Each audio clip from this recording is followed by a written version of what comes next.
Trump has to go after the deep state. They're going after him. They're out to destroy him. George Soros is putting $3 billion into play to pull a Ukrainian-style Maidan coup against Donald Trump.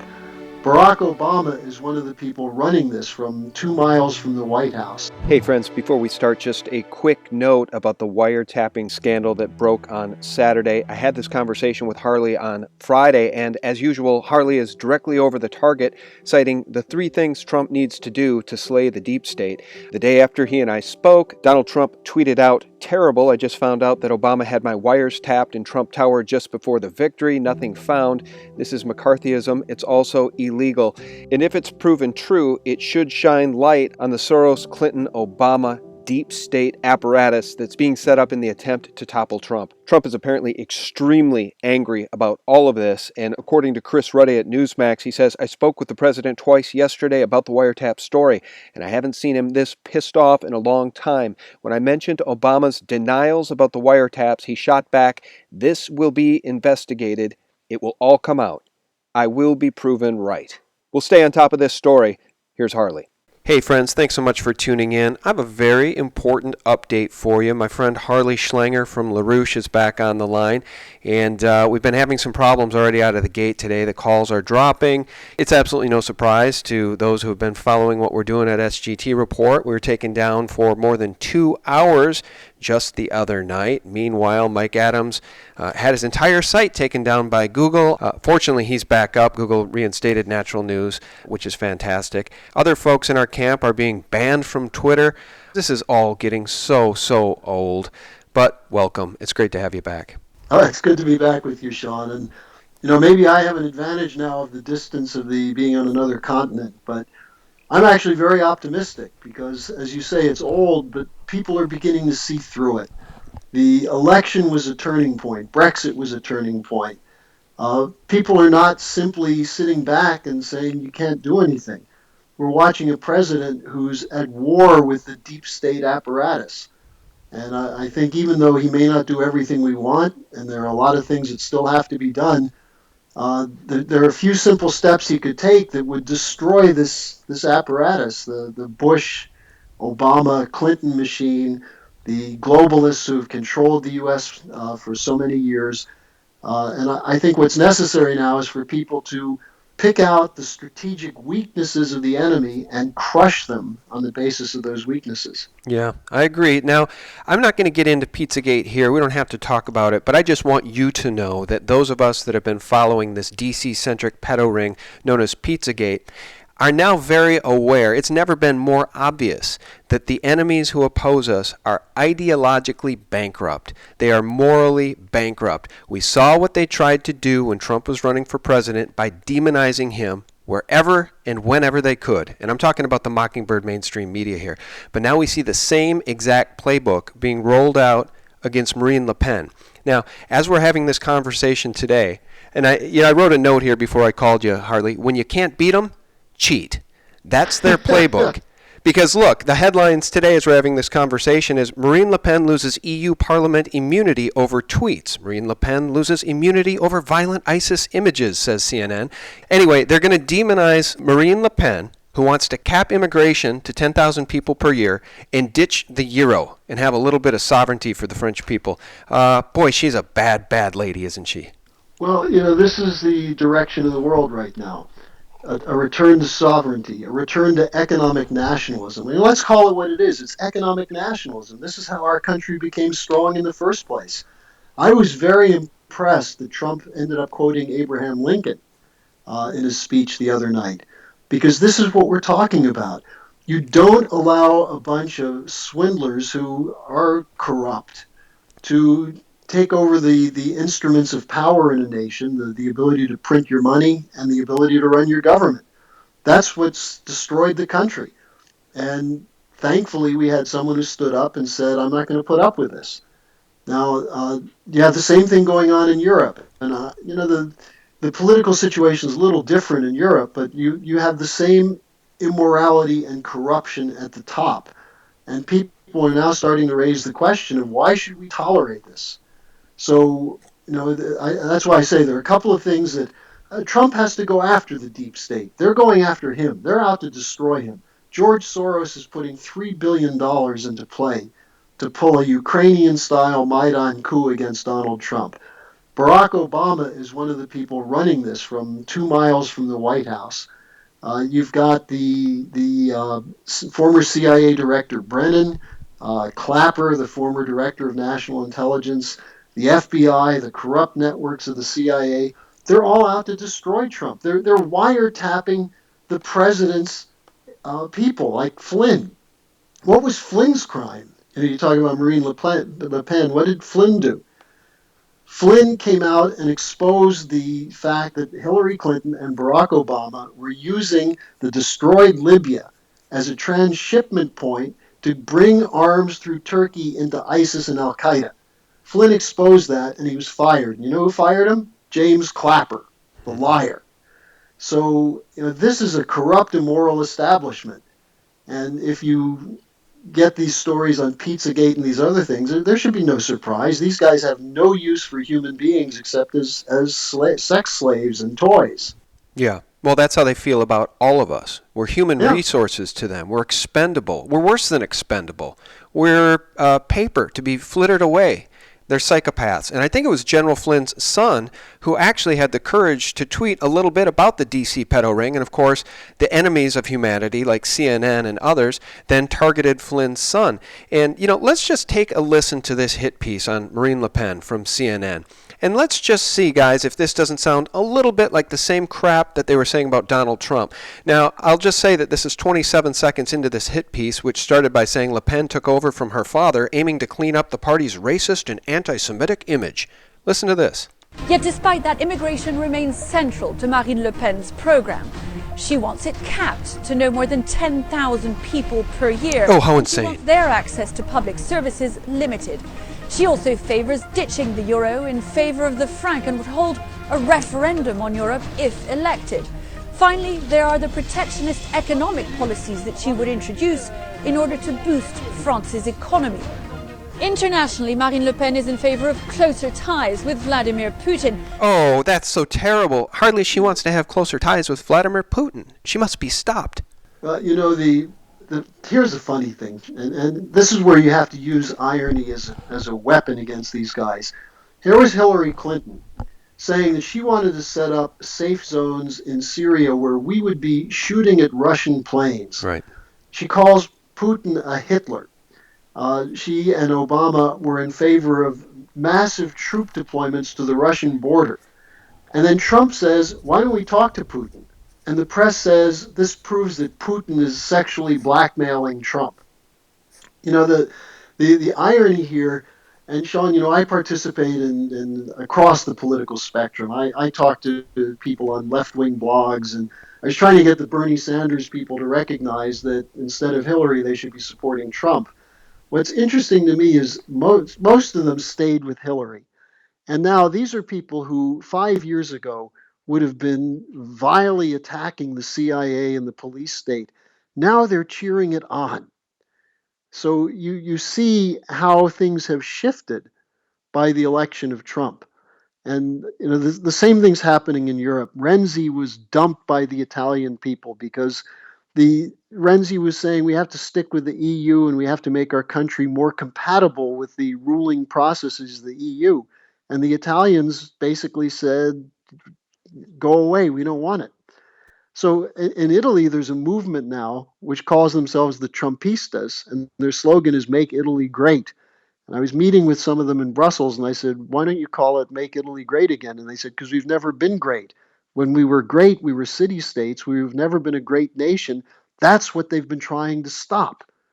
And same thing in Germany. I've been doing a lot of meetings, and I tell people, look, Germany has a great tradition of economic development, of science, of engineering, of classical culture.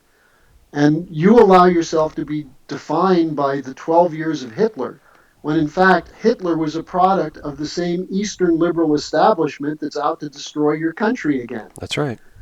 And so what's needed is some courage. And whatever else you can say about Donald Trump, when he goes in front of the media and says, oh, CNN, you're fake news, you're a liar, I'm not taking your question. Who would have ever thought we'd have a president with that kind of courage? Right. Well, and And he's this is right. something that we should be rallying around. Yeah, CNN is the deep state. I mean, I've said for a long time that CNN represented the State Department in that vicious, probably that seventh floor secret government that's been written about at the State Department, which I believe Trump just cleaned house on. But the point being that CNN is CIA, is State Department, is talking points, government talking points. And the problem is, Harley, is that now the deep state is playing its card in such an overt way as to clearly communicate to those of us paying attention that there has been a coup of the elected government, because these people are going to do anything they can to try to topple, discredit, or impeach Trump if they can. So But we it don't shows really their have an weakness, elected Sean. government anymore, Harley. It shows their weakness because they're forced to do it in the open. Let me just make a couple of points here.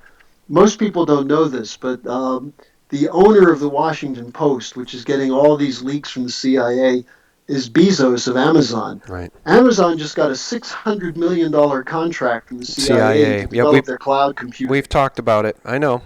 Okay, so Well, and here's by the way, the Bezos just hired John Podesta to be a columnist at yeah. Washington Post. Can you believe that? Well, One of the most look, despicable human beings I can think of next to Hillary Clinton is John Podesta. And his name keeps coming up in all of the DC pedo ring stuff. And of course, it was Andrew Breitbart who said, "How can the world not know that prog guru John Podesta is a world-class child sex trafficking cover-upper?" Escapes me. Okay, that was 2011. He was dead a year later. And now Podesta gets hired by Bezos to spew whatever he well, wants to spew at WAPO? look, let me make a couple other points on this. The so-called sex tapes on Trump, which were completely discredited as a fraud, it came from MI6. You know, people always say to me, "Why do you say the British?" Well, who do you think manufactures this stuff? Look at the Guardian. Look at the hateful attitude that comes from the British elite against the Russians, because the Russians had the temerity to go into the Middle East and clean out terrorists. Mm-hmm.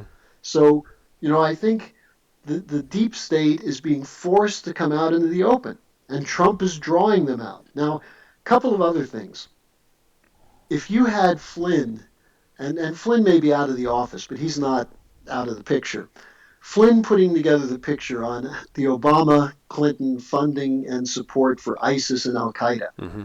You put that together with the whole role of the U.S. supporting the neo-Nazis in Ukraine. You put that together with Obama today running these black bloc operations to, for example, out in Berkeley, California, 10 days ago or so, to stir up completely polarized populations into civil war in this country. Trump has to now go and say, George Soros, Obama, Hillary Clinton, we're producing the files on you. We're going to show what you did, why you were opposing Assad, why you got rid of Gaddafi. We're going to show your corruption. They could be put in prison. I don't know if you saw this. You probably did because you're on top of these things, Sean. But Trump just released the Senate intelligence report on torture. Who is targeted in that? People like John Brennan. Who covered it up? Obama. Trump put it in the federal district court, so it's now available to be reviewed. You look at the cover up of the Saudi role and the whole 9/11 story. They have the weapons to put these guys away. Trump has to do it because otherwise these guys are going to impeach him or kill him. I think that's what we're all worried about. And, on March 2nd, Harley, news broke that supposedly, I guess, Sessions had met with a Russian ambassador. Oh, how terrible. Right.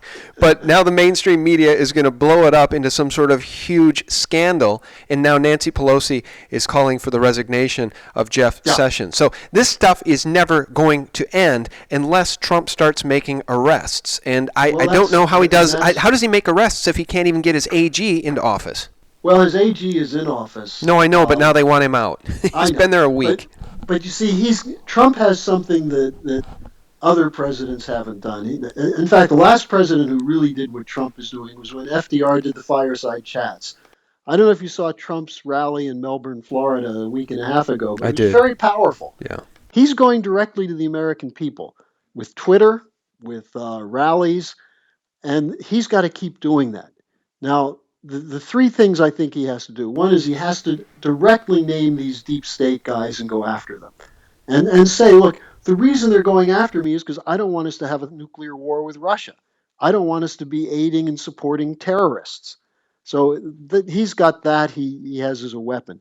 Secondly, he's got to go ahead with Glass-Steagall.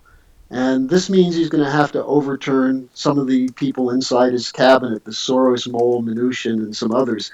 But if Trump went with Glass-Steagall, it would take the power away because it would force the investment bankers to eat their losses. They wouldn't have millions and tens of millions to spread around and to bully and blackmail. And it would also be a step toward delivering on his economic promises of jobs and fairness. And the third thing then is to pursue the relations with Russia and China and not be intimidated by this lying story that keeps coming out that he's being blackmailed by Putin and so on. If Trump realizes that most of the world is rejecting the policies of Bush and Obama and Merkel and Hollande, we have a potential to totally transform the world. And the problem is that right now it depends on one person. And we've got to help him. It's time for the American people who voted for him to be heard, to constantly be out in the street, to not be intimidated by the media. And I think Trump showed something that you and I talked about 5 years ago, which is the so-called alternative media is going to be a powerful force in this country. And it is. Yeah. Well, so much so that they shut down Natural News for a week with with no cause, completely unjust, no jury, just the monolithic Orwellian judge named Google. They shut down Mike Adams' website, the Natural News. Giving Facebook the authority to determine what's fake news. I mean, what was Facebook? It was originally how to lie to get laid. I want to read some things from Linda Rothschild's Twitter account here in a minute because I think it's very telling. But first, let me just get your thoughts on what's going on in Germany and Sweden. Because again, we see the Mockingbird, CIA, MI5, MI6, horror media criticize Marine Le Pen for wanting to rein in immigration. She wants to cap it at 10,000 people per year. If the elite and the monsters that are selling out the EU and the nation states in the EU, Harley, get their way, if immigration isn't capped, if there aren't sensible, logical, pro-sovereign ideas implemented in France and other nations in the EU, what happens? Because if you tell me what's going on right now in Germany, and you tell me what's going on right now in Sweden, and you tell I'm going to start calling them what they are, libtards, why they're so damn wrong about unmitigated, unrelenting, endless immigration of refugees.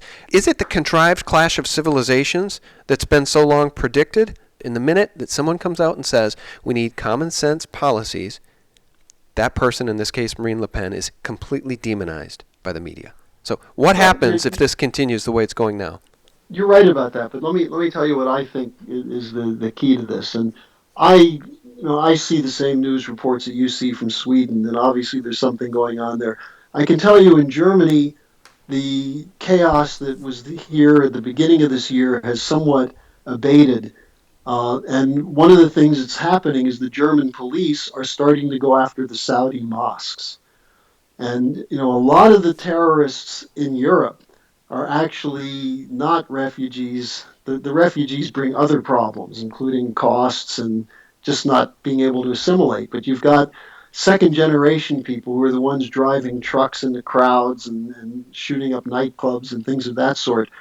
The problem here is a bigger one than just the refugees. As long as Europe is under the control of NATO, the City of London, Brussels, and Wall Street, it's going to be doing things that will worsen the immigration situation. The immigration situation got worse because of what? The wars in the Middle East, the wars in North Africa, the economic policies that are destroying countries. The same sovereignty that we need in the West, we need to also help countries in the Middle East develop. And you have countries like Iraq and Syria that were sovereign, and they were destroyed because of it. So if we actually have from the United States an example of economic nationalism, protecting our economy, protecting our borders, and building up the physical economy again, we'll be in a situation where the political establishment in Europe will collapse in a minute, just as they did with Brexit. You still have a terrible establishment in England. And, if Hollande loses, they're trying to put this guy Macron in, who's a real jerk. They're trying to keep Merkel in power here. There's no solution in the existing system. And what they're terrified of, and by them, I mean the oligarchs, the financial elite, they're terrified of a revived economic, strong United States. Mm-hmm. And that's what we have to fight for because we can comment on all of these things and it means nothing. The fact is that Trump got elected and it changed everything in the world. And so the return to sovereign principles, the return to morality, a morality of an economy that builds for the future, as opposed to allowing a few speculators to become billionaires today, that's a huge difference. And you can inspire in youth a hope for the future as opposed to despair because the way Europe's economy is structured right now, with up to 50% unemployment among youth, you bring in new people into that situation, what's going to happen? You're going to have more organized crime, more people recruited to terrorism. So if, on the other hand, you get Europe back to the point where they're producing again, and they have physical production, and they have sovereign principles, uh, you take the people who might be outcasts and give them an opportunity to do something with their lives. And if they don't, you throw them out. Yeah. Let me share something with you. I want to go down a line here and get your thoughts. You said oligarchs are terrified. Let's flush that out just a bit. Give me a yes or no on this question. Okay. Do you think the Rothschilds are bad folks? Let's just put it this way. Historically, they've played a horrible role in their banking operations, and their banking operations go into their political operations. So historically, they've been a negative force. Okay, and here's a follow-up question. Is John McCain a good guy? Well, that one I can answer in yes or no. No. Okay. Here's what I'm driving at. You know the cozy relationship that Lynn Rothschild had with Hillary Clinton when Hillary was running for president, right? Yes. The WikiLeaks tweets have made that clear. So Then she went over to McCain, didn't she? Yep, that's where I'm going because everybody should follow this Twitter account. I think it's very, very telling. It's Lynn de Rothschild's Twitter account, and it's at LDE Rothschild. And on February 11th, she tweeted this out.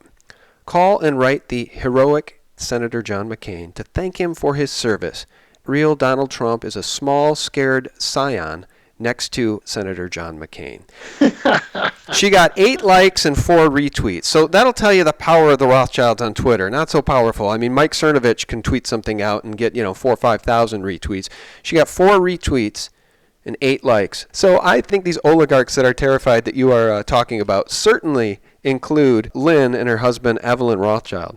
I think her name was Linda Forrester Rothschild before. Yeah, I think she was a Wall Street banker, wasn't she? Yeah. Yeah. Look, this is, when I say they're terrified, here's what I mean. They know they have no solution. They assumed that they had brainwashed populations to accepting the idea that a growing stock market is a sign of economic progress, that having 3 jobs that allow you to survive is something good, that Obama was cool enough that it didn't matter if he's a killer. They thought they had the population under control. And they were wrong. I mean, Hillary Clinton was a shoo-in until November 8th when she wasn't. And what we saw was a backlash that had nothing to do with racism or these intolerance or these kinds of things. It had to do with people who were just tired of being told that they're stupid and they're deplorables and they don't have a right to their own decision-making process. Now, that's happening in Europe. The example I can give you is what's happening in Greece right now. The so-called establishment came up with a bailout a year ago of 80 or 96 billion euros. And they said, okay, this will solve the problem.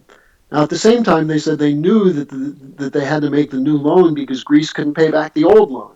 Now Greece needs another 86 billion. They agreed to that, but they can't come up with the $6 billion they need by the beginning of June. So they've run out of options. Quantitative easing is about to destroy the structure of economies because you can't keep printing money and buying junk bonds and then sticking them in banks in return for the money that's created. They talk about a little inflation being a good thing. Well, we could have a hyperinflation. We could have a deflationary blowout. They can't control it. And secondly, they're losing control over the population. The fact that CNN has a shrinking viewership, MSNBC almost ceased to exist for a period of time. The New York Times is in big trouble. Trump is right. They're a failing paper. They are losing their control over the population. And the good thing is people are beginning to know what they don't like. The problem is they don't know what they need, what has to be done. And that's why, I do what I do. That's why you do what you do. That we have to give people both the bad, who are the bad guys, who are the evil guys, but then also what we can do about them, how we can replace them with the kind of economic policies that will really rebuild our country into something that 5 to 10 years from now will be unrecognizable because of the great strength and power of a real manufacturing renaissance. So, my view on these things, Sean, is that they should be terrified because the only thing they can do is get rid of Trump and continue the process toward World War III, and Putin is not going to back down. So either we win this fight or civilization is probably not going to exist. Right. Yeah, and I agree with you. I do think we are at that cusp. We are at that inflection point in human history, and people need to stand up and fight. And, everybody should just thank God Hillary Clinton is not in office right now, because the plan of the deep state, the plan of the Rothschilds, right? I know that you're not saying all Rothschilds, but look, here's another tweet I'll read for you from Lynn Rothschild. By the way, I believe this is 100% her account, because every other tweet is from The Economist magazine, which they used to control, probably still do. So this tweet came out at 10:49 p.m. on the 21st of February, and it says this: at John Podesta, this is pathetic. HRC, Hillary Clinton, lost because you ran an arrogant, out-of-touch campaign. You have destroyed a great family and are a loser. Couple of things there. I say people should follow this account so they know what the deep state, what the Rothschilds want, because right there she's telling us that Hillary Clinton, despite her litany of crimes, despite the billions missing from the Clinton Foundation, despite all of the emails that ought to put her in prison, despite the secret private server out of Chappaqua, the Clintons apparently are a great family, according to Rothschild. But the important part is she threw Podesta under the bus and called him a loser. I think Podesta is going down, and I think he's going to be a fall guy for a lot of these crimes, whether it's Pizzagate related or otherwise. He's a scumbag. He ought to be in prison, in my opinion, and I think he's going down, because if the Rothschilds won't even stand up for him, if the Rothschilds are going to throw him under the bus, I'm not sure where he's going to find protection, Harley. One thing LaRouche said a number of years ago is when you get into a fight, you have to be like a duck hunter. Don't just shoot into the formation of the ducks. Shoot at the lead duck. And at this point, the people who really represent the enemy, you've got people like George Soros, you've got the City of London bankers. Obama needs to go to prison, but Obama's a functionary of them. The importance of Glass-Steagall cannot be overestimated because it does create a circumstance where we take the big clout, their ability to control the money supply, away from them. If you do that, you then can move into a situation where you can deal with the Federal Reserve. Now, what do they have as their fallback options? Well, on the one side, they've got Israel, and Israel's a big part of this whole operation. And the Israelis could launch a new set of wars in the Middle East at any point. And they're trying to play games with Trump. The Israelis are tied to the Saudis. So you still have cards that are being played by this establishment. Trying to provoke a war between India and Pakistan is another one. But they're running out of options. And, if Trump follows through with the things that he promised in the campaign, in particular the opening to Russia, the taking on Wall Street, and the going after the deep state, if that's done, we'll see a different country. And You can't wait for Trump to do it. We have to be out there fighting for those things. Yeah. All right, and that's what you guys do at LaRouche. Can you call attention to the website? Sure, LaRouchePAC.com. It's really important that people get the daily update. We have something called the Daily Lead, which is available for free. You can sign up for it on LaRouchePAC.com, and it'll give you at least the kind of editorial picture of what's gone on in the last 24 hours. And if people want to be in touch with me, and I've done this before, and I've had very good response from a lot of your loyal listeners and people who really are patriots, you can email me at harleysch@gmail.com. HarleySCH. That's HarleySCH@gmail.com. Oh, and by the way, Sean, there is a phone number to reach my associates who are conducting the fight for Glass-Steagall, including the lobbying in Washington. And that number is 551-237-5311. So if people want to call that and say they heard it on this program, we'll be happy to talk to you. We can get back to you if you need to. But it's 551-237-5311. Very good. And that's in the States? Yes. Got it. Okay. Guys, Harley Schlanger from LaRouche has been our guest. Harley, thanks so much. Thank you a lot, Sean. All right. And friends, thank you so much for tuning in. You know how much we appreciate it. And by the way, for anybody who wants to take a look at alternate streams of income and finding different ways to make some money in addition to your day job, you can email my friend Stephen Penny at trendtrader1@startmail.com. trendtrader1@startmail.com. Check us out for real news at SGT Report, and check us out at thephaser.com and thelibertymill.com for real news 24/7. Thanks so much for listening. Bye-bye. 100,800,000,000 ounces of electronic silver were traded on the COMEX last year, in a world where mine production fell 3% to 866 million ounces.